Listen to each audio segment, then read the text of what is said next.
hozir mana test savoli bo'yicha musobaqa uyushtiramiz. Qani ko'ramiz. Mana shunaqa ilovalarda ajoyib programmalar chiqib ketgan.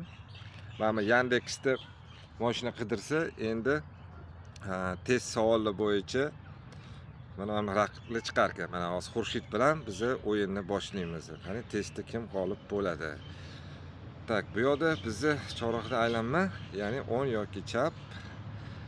Tak, ohista harakat yo'nalish, tezlik o'zgartirish, ehtiyot bilan nima rulni harakat.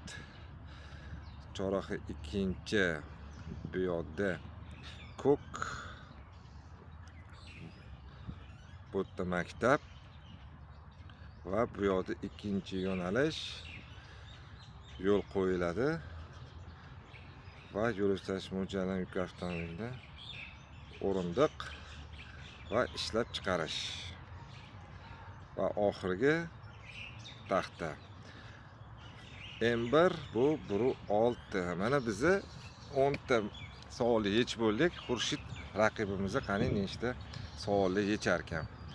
Oxirida rezultatni bilamiz. Mana shunaqa qilib mana qiziqarliroq bo'lar ekan. Keyingi holatimizni ko'ramiz. Tak, mana bularda 3 ta xato qilib qo'yibdilar boyvachchamiz. Va bular mana menga qasos so'rayaptilar. Ya'ni men mana yana tashlashmoqchi. Mayli, qabul qildik. Ko'ramiz qani keyingi natijamiz qanaqa bo'ladi. Xo'sh, o'yin boshlandi. Bu joyda kimga ruxsat beriladi deyilganda, bu yerda savol nima edi? Avtomobil qaysi yo'nalishga harakatlanishi mumkin? Tak, har ikkisiga ham ko'rsinga yo'nalishga ruxsat beriladi. Ko'kka to'g'riga, qizil chapga, qizil ruxsat beriladi. Tak, F1 bu yerda kerak va bu yerda taqiqlanadi. Va bu yerda qaysi yo'nalish harakat qilish mumkin? Bu yerda faqatgina chapga burilish uchun ruxsat berish. Chapga. Endi qanday hollarda to'xtab turish, ya'ni 30-30 piyodalar transport joyida xalaqit beradigan nosozlikni bartaraf qilish. Va moped bo'lsa faqat barcha bo'ladi. Va DS keyingisi barcha yo'nalishga. Tak, va yana bitta qolib ketdi. Qaysi holatda texnik nosoz. Tak, biz tugatdik. Voy, bu endi Xurshid ukamizni ancha tayinlanish kerak.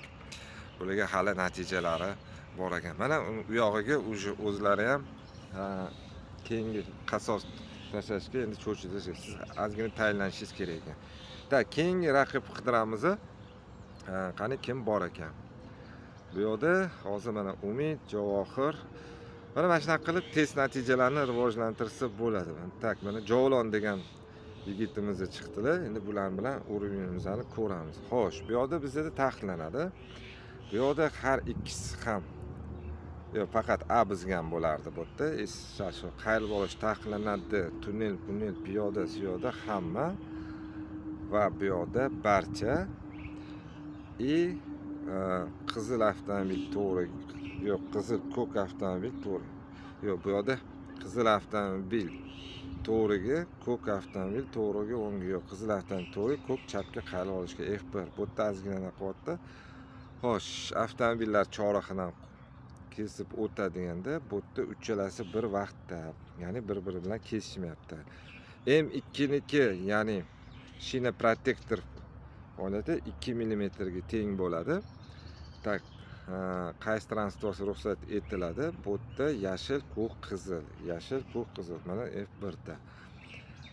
Miltillovchi sariq ishora nima bildiradi degan savol bo'lsa, tartibga solinmagan chorraha yoki tartibga solingan semafor almashuv, tartibga solinmagan chorraha.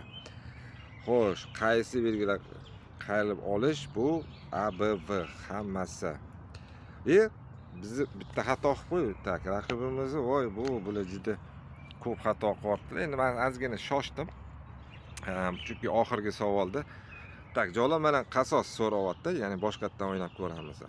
Qochib ketdilar mana. Yopish, mayli. Keyingisini ko'ramiz. Yangi jang va oxirgi o'yinimiz. Bu o'yinda ya'ni kim ketadi? Keyingi jangimizda telefon bo'lib qoldi va mana chiqib ketdi. Xullas, mana o'yin boshlandi. Qizil avtomobil haydovchisi, ya'ni yo'l berish kerak bu joyda. 50 bu 3. Keyingisi shaharlararo bo'lmagan avtobus bu 80. Bu sun'iy notekislik.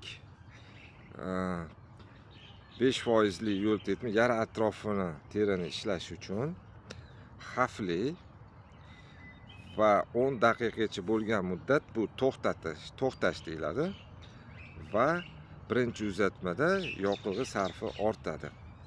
Keyingisi faqatgina yuqorida ko'rsatilgan holatlar, ya'ni o'ngga burilish va yo'lovchi tushirish. Kunning yorug' vaqtida aholi punktlar tashqarida quvib o'tayotgan transport vositasi e'tiborni jalb qilish uchun, ya'ni aholi punktlardan tashqarida deyilganda har ikkisi. Mana bizni 10 tadan 100% yechdik, bexatosiz. Xo'sh, Jahongir yana bizga qasos so'rayaptilar. Mayli, qabul qildik. Hozir shunda ozgina boshqa chiqib qoldi, keyingi savolga tayinlanish uchun. Keyingisi chorrahaga ruxsat etiladi. Xo'p, dvigatel bo'ladi va mana shoshdim. Endi bo'ladi. Endi mana ko'rdinglarmi, har doim shoshganda mana shunaqa xatolar bo'ladi. Xo'p, bu yoqda bu yotiq chiziq faqat avtobuslar marshrut, avtobus tranzit harakat mo'ljallangan. Alohida kichik. Xo'sh, menga savol aniq ko'rinmayapti. Avtobuslar marshrut, taksi, alohida kichik avtobus harakat mo'ljallangan tasmani bildiradi. Bo'ldi, mana bu juda ham shoshilib ketdik. Mayli, keyingisiga endi harakat qilamiz. Endi yiqilib turish ham g'ildirab ketishga qarshi yo'l faoliyat. Xo'p, 2 marta 30. Belgilangan yo'nalishlar taqiqlanadi. Xo'p, faqat to'siq bordyur. Yana bu vahshiy xato bo'lib ketdi menda hozir. Endi mayli, ko'ramiz. Manevr bajarayotgan vaqtda, manevr bajarishdan oldin va haydovchi va o'z-o'zidan 3 ta xato, biz mag'lubiyat bo'ldik. Mayli, yutdik. Mana shunaqa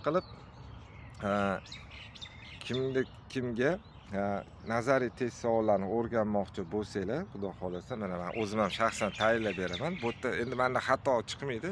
Bu yerda o'yin bo'lganligi uchun ozgina shoshib, bajarib, bosib tashladim. Lekin orada tan olish kerak. Men zo'r ishlaydigan odamman, orada bir xato qilib qo'yadi. Agar mana shunaqa xizmatlar kerak bo'lsa, mana bemalol murojaat qilinglar va sizlarga yanada qiziqarli ishlarni o'rgatib kelamiz. Sog' bo'linglar.